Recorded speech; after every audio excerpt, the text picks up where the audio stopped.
All right, in this video we're going to talk about heels up drumming. Now there's three main techniques when it comes to playing with your feet. There's flat foot, there's heels down, and the one that I like to use the most, which is heels up.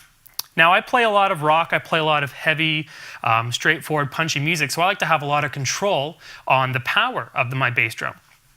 So what I do is I actually put, and I'm going to show you down here, I actually put my toe on the top of the pedal, and I have it resting the whole time. My heel then, as you can see, is never touching. Same goes for the hi-hat.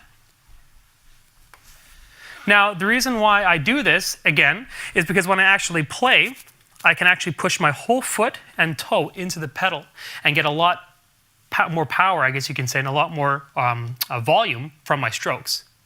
Let me show you what it sounds like.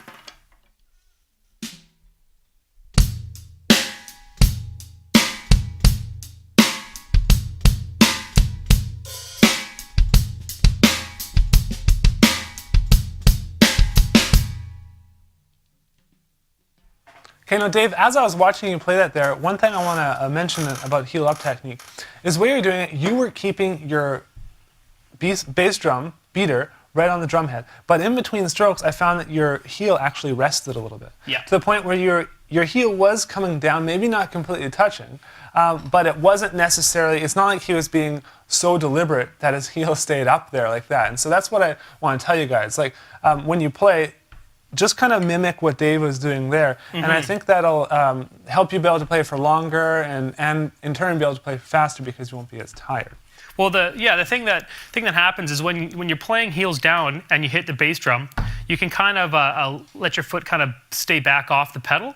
But when you're playing heels up, you have to have your feet resting on something, otherwise you're going to lose balance. Like if I try to take my whole foot off, I'm going to lose balance and fall this way.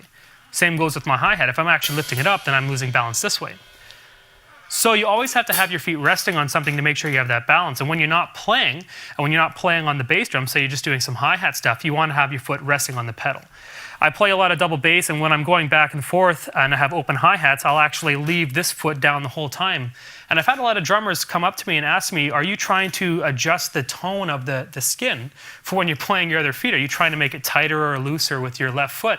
And that's not the case. It's just I need somewhere to rest my foot if my hi-hats are open, so I'm not actually hovering over the pedal, then I'm going to lose balance.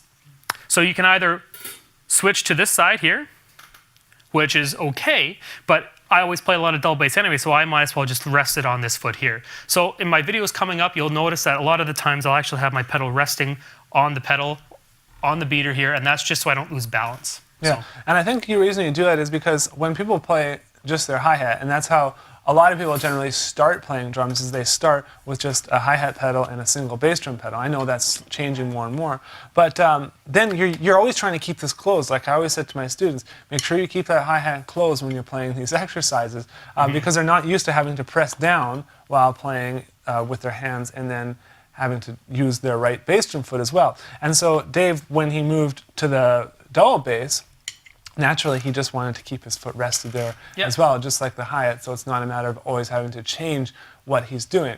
And if you watch some of the videos, like the bass drum tone and the sound doesn't actually really change, like it's hardly audible. I'd have to go back and like really try and pick out the points, and maybe I could figure it out, but in general, I can't really even tell the difference in the volume. Sean, did you have anything you wanted to add here? Yeah. I also use heels up, but I'm generally going to use heels up when I'm looking for more power. Not as much for speed because I'm going to tire myself out, but for power, heels up is just a great all-around technique, very versatile, and it's actually pretty much a staple technique of the drumming community. Most guys will use heels up. Yeah. So what I want to also say is, can you play heels up technique and not bury the beater? And the answer to that, I think, is yes. It's just a matter of practice. So let me play a little bit for you, using heels up, but not keeping the beater on the drum head.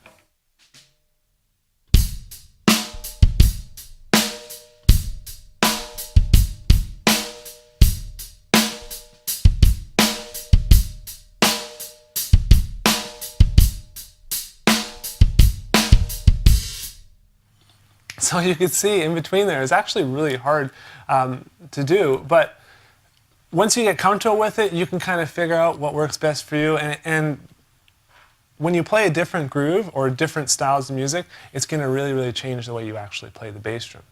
Yeah, I noticed you did when you were taking it off, you put your heel down a bit, just to kind of, because you have to get that pedal off, but you didn't want to lose balance. Yeah. So yeah, there is ways of doing it. It just takes practice. One last thing I'm going to add is what I like about heels up, and this is a lot of drummers will find this too, is when you're playing a beat, you always like to keep time somehow, whether it's in your head, whether it's like tapping your foot, or when you're doing like a ride cymbal pattern, you can actually open up and close your hi-hats. But when you're doing heels up, you can keep your foot going without even opening up your hats at all. Let me show you what I mean here.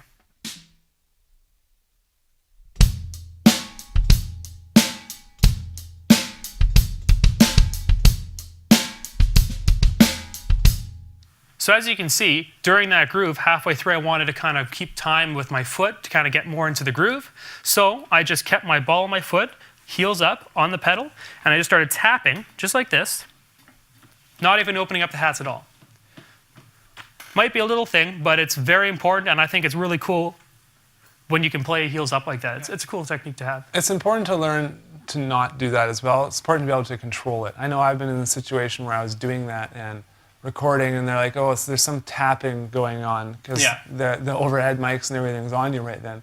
And so some people will do that, and it'll kind of become a crutch for them when they're playing certain fills or playing certain beats, and to where the point where they have to play, tap their heel, or they can't play something. So I just really encourage you to not make it a crutch, but do it like Dave says if you want to really, are you really feeling the music, or it's adding something extra to the groove. Yeah. Yeah, so there you have it. That's a heels up technique. That's the technique that I use the majority of the time, and I'll see you on the next video.